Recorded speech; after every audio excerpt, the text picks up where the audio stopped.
It is Tuesday. It is the 27th of May. You're watching ARIRANG, Korea's only global network. Live from Seoul, I'm Moon Gun-young.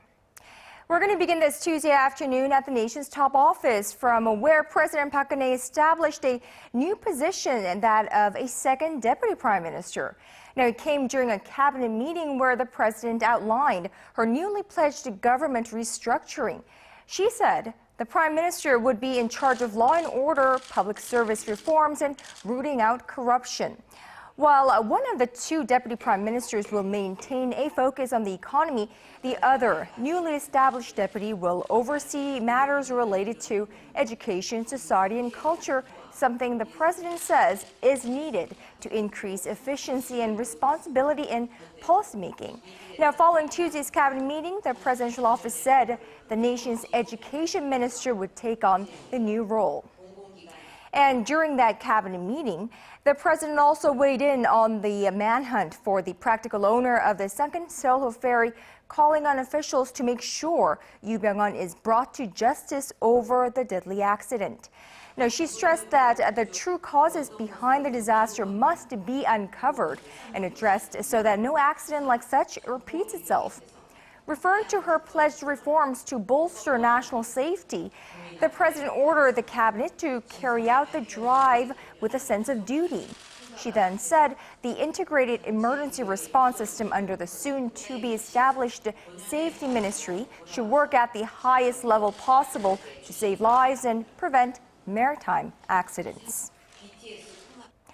In light of last month's Sewol-ho ferry disaster, the government plans to establish an integrated disaster and safety control tower, and it's being accelerated. The government said Tuesday that the project will be launched earlier than initially thought and will be completed by 2017.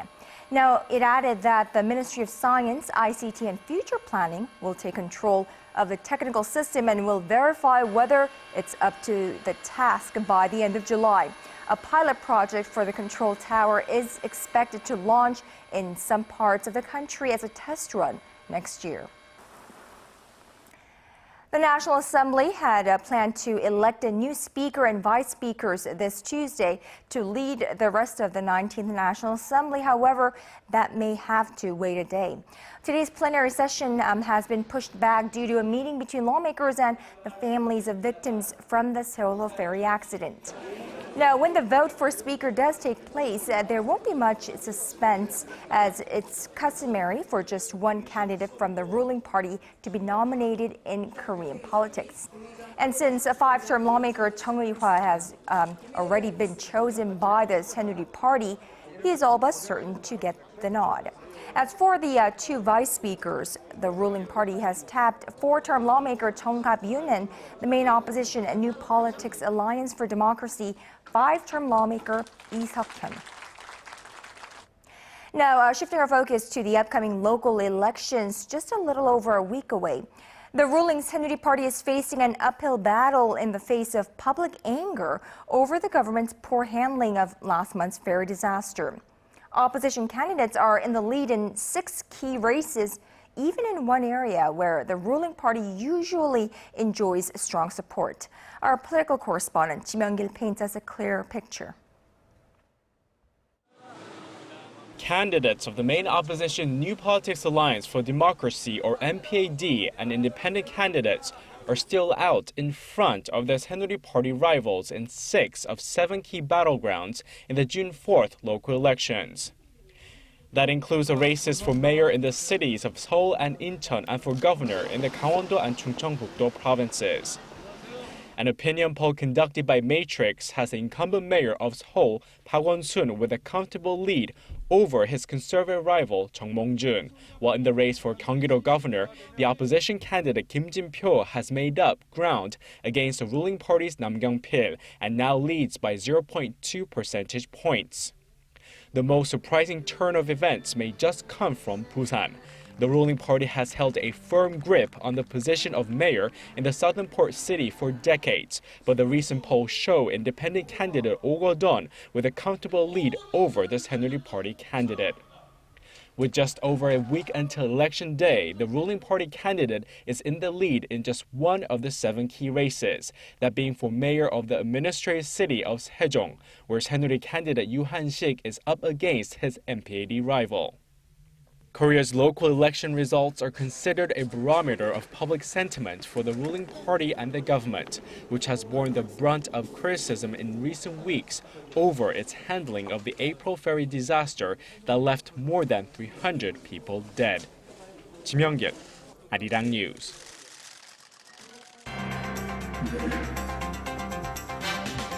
When the latest news meets the latest business stories, we give you a bigger and better picture of the world.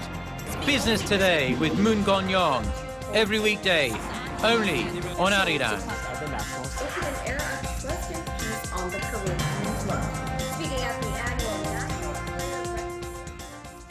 A bill which recently passed the U.S. lower house has ordered the Pentagon to examine ways of strengthening missile defense cooperation among Seoul, Tokyo, and Washington. Well, the Defense Secretary Chuck Hagel will have to report back to the Armed Services Committee no later than 6 months after the bill goes into effect. Our Kim Hyun-bin explains. The U.S. National Defense Authorization Act for the year 2015 passed the House of Representatives last week. It stipulates that the Secretary of Defense should assess and identify opportunities for boosting missile defense cooperation among South Korea, the U.S., and Japan. If enacted, the Pentagon will evaluate whether the 3 countries can share more military information, have their missile systems integrated, and conduct joint exercises. After picking up the information on Tuesday, experts in Seoul say Washington's move could face resistance, as it could anger China, and as South Korea is aiming to implement its own missile defense program, named Korea Air and Missile Defense, by early 2020. The passing of the bill comes in line with a report out of the Japanese media that U.S. National Security Advisor Susan Rice discussed the matter with Japanese Prime Minister Shinzo Abe last month. The Yomiuri Shimbun report said Rice suggested immediately sharing information among the 3 nations if South Korean radar detects a North Korean missile launch. Attention now lies on how the South Korean government will react, and if it will react to Washington's move. Experts say Seoul will benefit the least among the 3, because it's already set up high-tech radar systems throughout the nation because of the North Korea threat. Expect the issue to be discussed later this week, when the defense ministers of South Korea, the U.S., and Japan meet on the sidelines of the Asia Security Summit, Shangri-La Dialogue, in Singapore. Kim Hyun-bin, ARIRANG News. Now, in the aftermath of Europe's so-called political earthquake, French President François Hollande has said the European Union had become too complex and remote and needs to change. Well, French parties critical of the EU had gained substantial ground in EU's parliamentary vote that wrapped up on Sunday. In France, Hollande's Socialist Party was pushed into 3rd place after the far-right National Front swept to victory with a preliminary 25% of the vote. In Britain, the UK Independence Party, which has campaigned to pull out of the 28-nation bloc, is poised to become the country's ruling party for the first time ever. President Hollande, who has been a supporter of the EU, said the union had overcome the Eurozone crisis at the cost of disheartening the people and promised to reaffirm that the priority is growth, jobs, and investment when leaders meet on Tuesday. Now, shifting our focus a little bit, the root cause of osteoporosis, which is a disease that, of course, weakens bones and makes them brittle, has long puzzled the medical community up until now. Local researchers say they might have the answer, raising hopes for the development of new treatments. Our Kim Min-ji has the latest findings. This is what the bones would look like in a patient diagnosed with osteoporosis, a bone disease characterized by impaired bone strength and reduced bone mass. Compared to a normal bone, the spaces in between make them vulnerable even to the slightest shock. Until now, there has been no specific treatment for osteoporosis, and the current medications come with many side effects. But there is new hope for sufferers as Korean researchers believe they've uncovered the core cause. This mouse does not have the gene NF1C, which is related to the formation of bones. It is much smaller in contrast to a normal mouse, and its teeth have not developed properly. A micro-CT scan showed that its bone density had been greatly reduced, just as it would in a patient diagnosed with osteoporosis. In the mouse without NF1C, its osteoblastoma, or cells that form bones, increase, but its fat cells decrease. The researchers found that when the mouse received a bone marrow stem cell transplant containing the gene, its bones developed just like they would in a normal mouse. The new discovery could pave way for the development of new medication or treatment for human patients. We can use the genes in the form of cell therapy, but it is limited. Our next step is to find a new substance that can enhance the functions of the genes in order to develop new medication. The findings have been published in the online edition of journal Stem Cell. Kim Min-ji, ARIRANG News.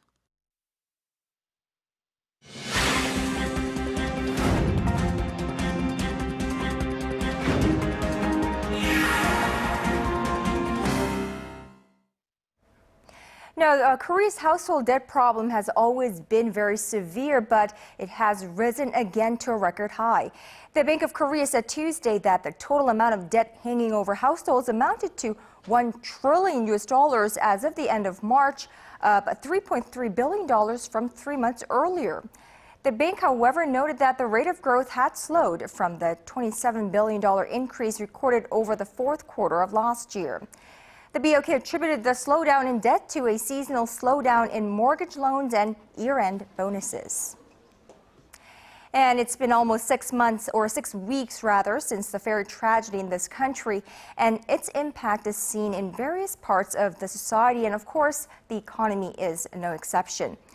In the wake of the disaster, many Koreans have preferred to stay in and tone down their activities, causing consumer sentiment to plunge to an 8-month low in the month of May. Our Song Ji-sun has the details. The ferry disaster that killed some 300 people last month hit consumer sentiment hard, with fewer people feeling the urge to go shopping or eat out. The somber mood since the sinking prompted organizers to call off major festivals as well. The Bank of Korea said on Tuesday that the consumer sentiment index in May tumbled 3 points from April to 105. The index is a barometer of consumers' overall economic outlook. A reading above 100 means more consumers are optimistic about the future than those who are pessimistic. But the May figure is the lowest since September last year, when the U.S. Federal Reserve's decision to begin tapering its stimulus program sent jitters through emerging markets. Reflecting a sedate and cautious mood, money spent on travel and entertainment plunged in May, while medical spending edged up. Readings on current living conditions and future spending also shed 2 points compared to a month earlier. A separate survey conducted on small and mid-sized businesses showed 8 out of 10 business owners that they had been affected by the drop in consumer sentiment. They reported an average of 30% drop in revenues after the ferry disaster from the same period last year. Song Ji-sun, ARIRANG News. Now, more and more people in Korea are doing their shopping online, and this is according to data released by Statistics Korea. Online shopping transactions stood at $10.2 billion in the first quarter of this year, which is up nearly 17% from the same period last year. The surge is attributed to the growing penetration of wireless internet and mobile phones in this country. The total of transactions made on the mobile phones jumped by more than 150% to $2.8 billion over the same period. Now, a prominent trend in the Korean society these days is that more Korean women in their 30s continue on with their careers. Fresh data shows their presence in the workforce reached a record high last year. And while this is a positive development in a traditionally patriarchal country like Korea, it comes with other consequences. ARIRANG News Shin Se-min tells us what those are. Korean women are the most active they've ever been in the workforce. The labor participation rate of women in their 30s hit its highest rate on record last year, according to Statistics Korea. The percentage of women between the ages of 30 and 39 working was 57% in 2003. It's been on a steady rise in recent years, up about 1 percentage point each year since 2009, with the exception of 2008 when the global financial crisis hit. Researchers at the Korea Women's Development Institute attributes the growth of women in the workforce to more women going to university and putting off marriage, which has also had an effect on Korea's birth rate. The total number of newborn babies declined last year for the first time in 4 years. Government efforts have also played a role as they've been encouraging companies to provide more flexible working hours so that women can more easily juggle home and work life. Shin Se-min, ARIRANG News. Well, Korea's main gateway, which is the Incheon International Airport, has ranked the world's best in airport service quality for the 9th straight year, and it has an aim of becoming a global aviation hub, but there is one problem. The number of international passengers transferring through the airport is on the wane. Our Connie Kim explains.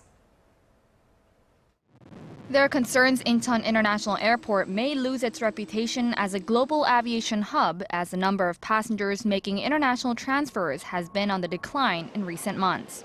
The Transport Ministry says the number of transfer passengers dropped about 15% since last August to 525,000 in February. The transfer rate is an important indicator of a hub airport, as other hub airports have a transfer rate of around 30%. Amsterdam's Schiphol Airport has a transfer rate of 42%. Germany's Frankfurt Airport rate is 40%, with Singapore Changi Airport at 27%. Incheon trails behind at 17%. Incheon International Airport's transfer rate sits outside the global top 10. The Korean daily Joseonilbo attributes the decline to fewer Japanese and Chinese passengers passing through the airport. Some 100,000 Japanese and Chinese passengers have turned away from transferring from Korea's main airport. Japan increased its handling capacity to 50% last year, and China has begun launching direct flights to North America. Experts say Incheon International Airport needs to offer more convenient transfer routes, cut transfer times within the airport, and establish tourist attraction spots to boost passenger numbers. Connie Kim, ARIRANG News.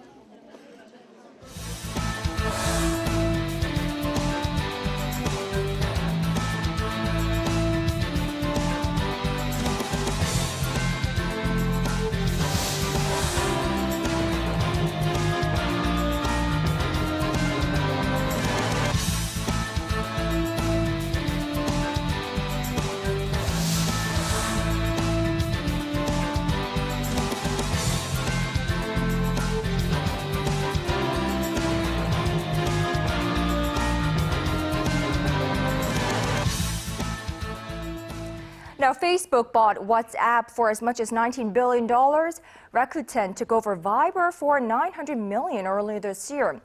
And in yet another major development in the global chat app wars, Korea's largest mobile messenger service, KakaoTalk, and the nation's #2 internet portal company, Daum Communications, have announced their plans to merge through an equity swap. Well, this will be the largest merger involving internet-based companies here in Korea and could pose a threat to the nation's biggest search engine, Naver. So, is this a win-win deal for both companies, and will the creation of this $3.3 billion Daum Kakao deal reshape Korea's mobile internet landscape? Dr. Kim Byung-ju is here with me, of course. Let's turn to him. Dr. Kim, this Daum Kakao merger, now I think we first need to understand the circumstances that these two companies found themselves in leading up to this merger. Right. The overall circumstances, outside story is, as you just specifically mentioned, it was Daum that announced that they're taking over Kakao, and they're creating a new company called Daum Kakao. The name Daum comes first. Daum Kakao by the date of October 1st. So this is clearly, officially speaking, takeover of Kakao by Daum itself, and that is the overall, the picture that we are seeing here. And as Daum mentioned, they are trying to take a next step forward into their mobile market because they're #2, as you mentioned, in the portal service, internet portal service after Naver. Naver has about 70% of market share here, and Daum used to be much stronger, but now they've seen their internet portal side of their business dwindling in terms of the market share itself, and they're now trying to see whether they can expand new business into the mobile side. Of course, they have a mobile business, mobile messenger service, for instance, but that has been a little bit slow, and they're taking over My People, and they're taking over Kakao Talk, Kakao, and that has the Kakao Talk service, and they're saying their future lies in the mobile business. Well, like you said, from the outside, it looks like, or it seems as though it has been presented as Daum taking over Kakao and merging it together. However, the transaction actually makes Kakao board chairman Kim Bun-soo a billionaire after he co-founded Kakao. And so, you know, many are calling it Kakao buying Daum to make inroads to different businesses. What do we know about those inside the two companies and the interaction there? Yeah, officially, even though because Daum is the listed company and Kakao itself is not, this is official takeover of Kakao by Daum. But substantially speaking, in the real story, you know, under the surface, it is indeed. So it looks like Kakao is the one that actually is observing Daum. A lot of people are saying here, not only for the ownership structure itself, but also overall strategy and the size of money itself. I just mentioned, you know, 3.4 trillion won company being created by October 1st. But in that 3.4 trillion won company being created, what Kakao is contributing is 3.4 trillion won, as opposed to downside they're adding about 1.6 trillion won. So the amount of money that's coming in from the side of Kakao itself is much bigger. So that's why they're saying this is actually, substantially speaking, Kakao's backdoor listing. You know, into the stock market itself. Kakao has been working on the initial public offering, perhaps by next year. By next year, right? Right, by next year. They're working on it, and then somehow the analysts are saying probably they didn't see much chance of a successful public offering here because of the relative scarcity of the capital in the market itself. They changed their strategy, and by merging with Daum, they can be now listed as a listed company under the name of Daum. They're saying that's why they're officially presenting it as a Daum's takeover Kakao, but Kakao is actually seeking themselves being listed in the stock market through this kind of merger. So this is a clearly backdoor listing that they're trying. And Kakao has a lot of reasons for trying this, because they want to actually go outside of the boundary of Korea. They're very dominant here in Korea in terms of internet messenger service, but you know, they are looking at Naver's, for instance, line service, which is much bigger in terms of their market, global market size. And Kakao wants to try that. And in order to do that, they want money, and instead of being Naver line itself is Naver itself is trying to you know, list their line business in the stock market as well. So what Kakao wanted to do is they wanted to take a preemptive strike, because the size of money in the market itself is fixed, and they want to be a first mover to observe the capital instead of being listed after line. Looks like if they had pursued the normal process of IPO, which was scheduled to be the beginning of last year, they looked themselves coming in later after the line itself. So they wanted to do the preemptive strike, and that's what they did. Right. So they were looking for a 2015 IPO, but instead of that, they thought this would be, I suppose, a faster way, a more easier way to get themselves listed on the KOSDAQ, I believe. Now, so how does this Daum Kakao deal change the landscape of Korea's you know, mobile messenger, online game marketing, and as well as internet portal landscape? First, with internet portal, not many analysts seem to be thinking that this could actually will change overall landscape itself. Rather, what we are going to see is on the mobile side. Mobile side, while KakaoTalk has been just an internet messenger service, they're seeing, analysts are seeing this new you know, internet messenger service being combined in the future with their news service and the search functions and all that. Right now, what people do here in Korea, most people do, is they use the online messenger service KakaoTalk, and they do the search and the news service. They rely upon Naver on that side. But But what they're trying to do is what could possibly happen is with this Kakao being merged with Daum, actually people can use a search service through the Kakao, and then they could actually look up the news through Kakao service as well. So that's going to be a major landscape, a change of landscape here in this market. And also, since you mentioned the game side as well, Daum has their game companies invested here. So, KakaoTalk has had a great time one time with their Anypang service, but after that they don't have really big game lining up or coming in. So they're hoping probably the Daum side of the support will add a lot more of the game support, game varieties for the users of KakaoTalk in the future. So game side, we're expecting a major landscape change as well. And I suppose the potential or the kind of endless. I suppose different ideas and creative things that Kakao could come up with in terms of dealing with different transactions on the web. I suppose that would be a plus for Daum as well. Absolutely. I mean, I think almost everyone here in Korea has a Kakao installed on our smartphones. You and I, Dr. Kim, we discuss our items and help on Kakao as well. And I think KakaoTalk is also looking to up their business or cash transactions as well. We got news of that. Right, indeed. So this is supposed to change the landscape, I think, on the web business. But what about the individuals, us? How will they change the users? The merger will take place by October 1st. So the My People users will continue to use it, and probably KakaoTalk users will also continue to use it. And gradually we'll see both systems being merged in the longer term. So users will not have to worry about losing their accounts at all. I don't think that will be the case. Well, definitely an exciting change here in the IT landscape as Bosch Mobile. And we will speak to you on tomorrow on other news. All right. And that's your business today on this Tuesday. Thank you for watching, and do join us again at 6 p.m. Korea time on Early Edition at 6.